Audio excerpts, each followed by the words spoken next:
David Brewster here with another 3-for-all, and this is 3 Dimebag Darrell licks from 1988.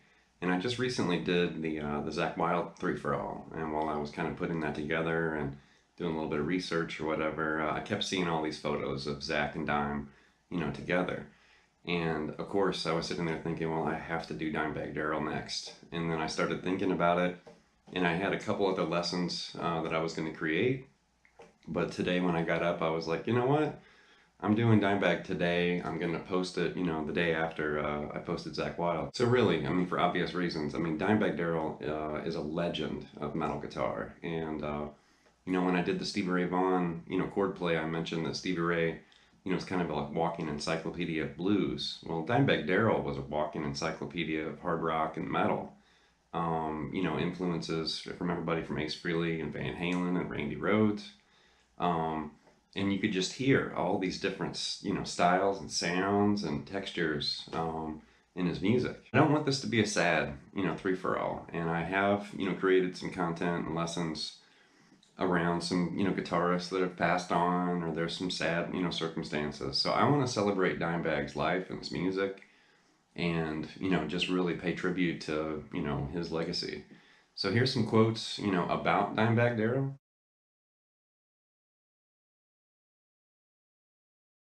And here are some quotes from Dimebag Darrell.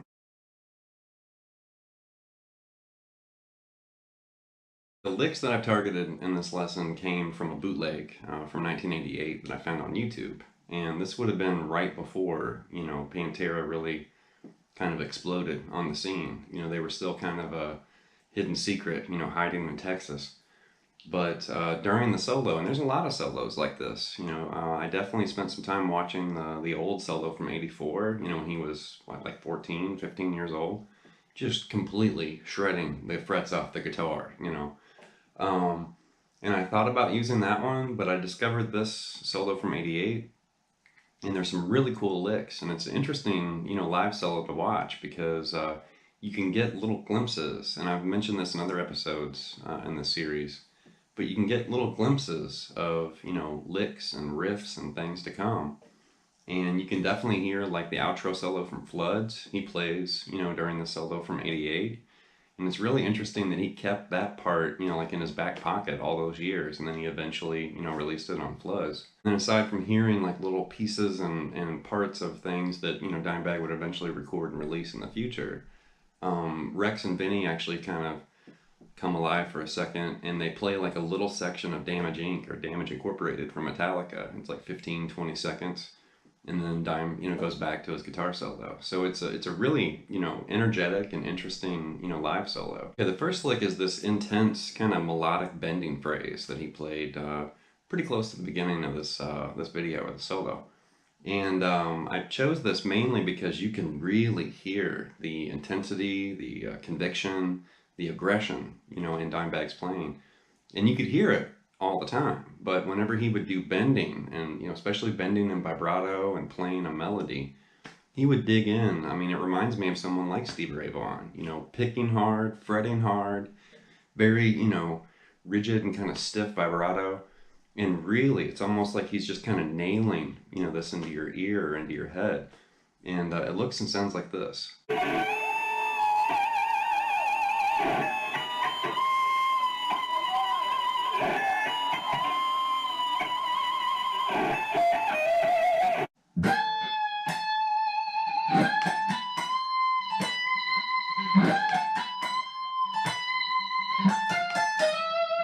And you can definitely hear, I mean, it's very full of energy and very, just very melodic, and it just sounds aggressive. Like he's grabbing the notes, he's bending them, he's picking, there's the vibrato.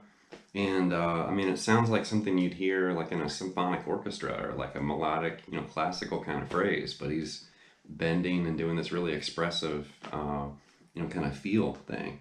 And so, with licks like that, like if we didn't really dig in, it would lose all that impact and that energy. If I just played that regularly and didn't really kind of dig in and kind of choke those notes, it would lose that impact.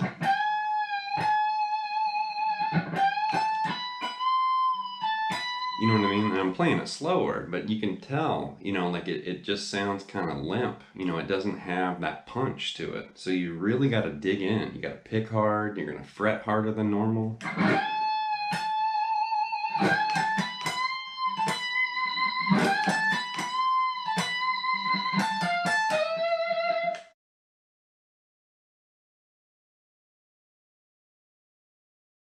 Okay, the next lick is this kind of harmonic minor idea, and it's really cool. He's kind of playing with the F sharp harmonic minor. He runs the speed lick on the way up, and then he does this kind of sidestepping legato thing on the way down. Really cool. It sounds and looks like this.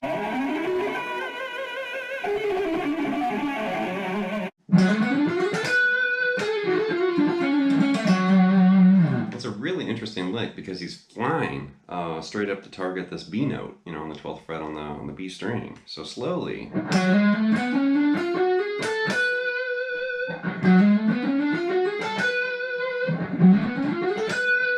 And he kind of just abruptly stops it there on B too, which is cool. And then on the way down, he's doing this kind of sidestepping where you can kind of see this little pattern forming.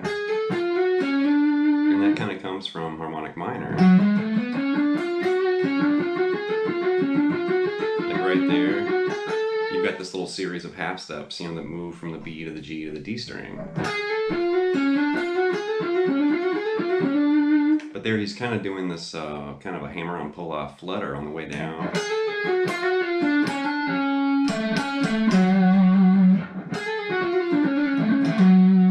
I think I prefer to finger it that way with my middle and third finger there. Now, if you really want to be crafty, you can use all your fret hand fingers.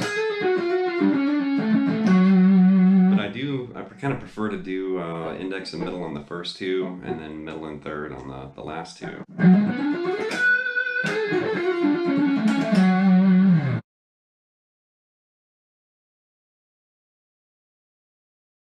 Okay, the next lick is this cool like slip and slide idea, and I've shared a few slip and slide licks, and actually the George Lynch 3 for All that I did months ago before I had this fancy light. But the George Lynch 3 for All I confessed there was a George Lynch lick that I'd learned and I forgot where it came from, and I learned it out of an old Guitar World magazine. And this lick kind of reminds me of it, so I can't help but, like my spider senses are tingling, like, okay, did Dimebag also steal this lick from George Lynch? Or maybe it's just, kind of a mutual idea that they both had. But he's doing it in 3 octaves, which is really cool, and that's one reason why I targeted this lick. So it looks and sounds like this.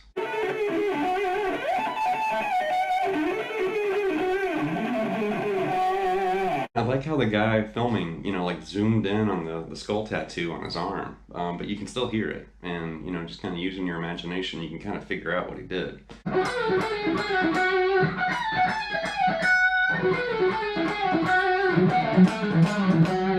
And once again, you want to dig in, which I didn't really dig in enough there. Let me try it again, and I'm going to play it a little bit more aggressively.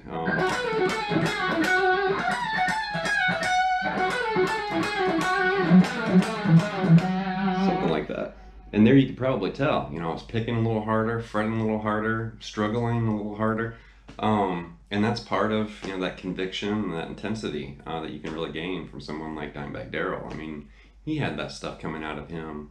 I mean, it was just emanating, So slowly, that lick's interesting, and I chose to kind of finger that with my index finger. I can't really see on the video how Dimebag played it. It does remind me of a lick that he played in the song Cowboys from Hell, so this might have been kind of a sneak peek of some things that were, about to come. But slowly, and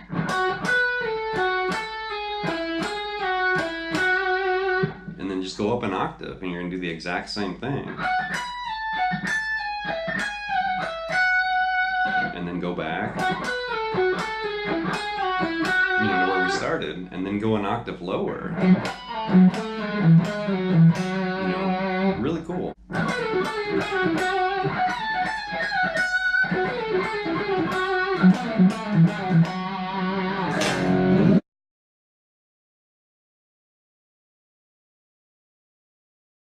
Okay, here's a bonus lick, and this is a crazy kind of almost Randy Rhoads kind of influenced arpeggio idea, where he's doing these kind of pivot arpeggios.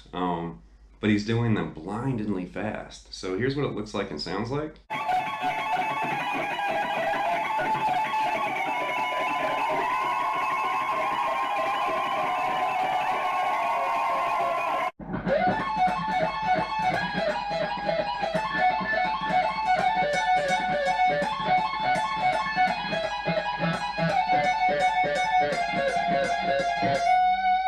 Slowly, he's basically starting on F sharp minor, like a partial, F sharp minor arpeggio.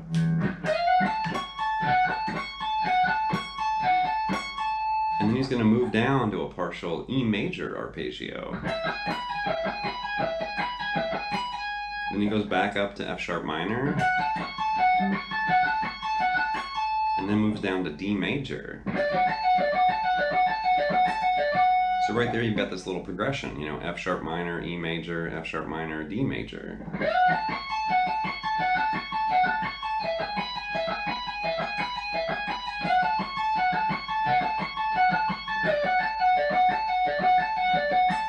And then go back up to F sharp minor,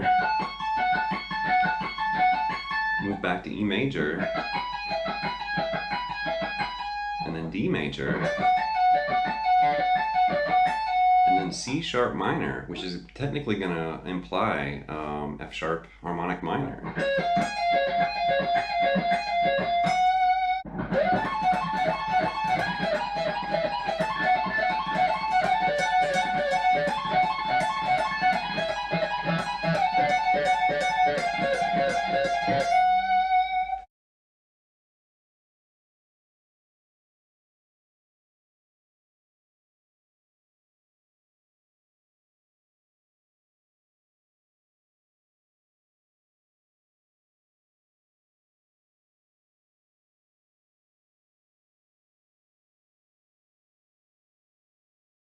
All right, that's going to wrap this look at 3 licks from Dimebag Darrell from 1988. And I can't believe, this December it's going to be the 15th anniversary of his passing or his death, and that's horrible. But his music, his legacy, his memory lives on, and I still talk to people about Dimebag quite frequently, friends and students, and just people I don't really know, and they just kind of start talking about Pantera or Dimebag, and and I think that would actually make him happy to know that people are still remembering him, they still love him, and what a master. Just a complete monster. And from what I understand, I never got to meet Dimebag, but I understand he was just a sweetheart. A great guy. Give you the shirt off his back, help you change a tire, give you his last, high string or whatever. All right, well, leave some feedback and some comments, and please subscribe to Late Night Lessons, and I'll be back with some more content very soon. Thank you.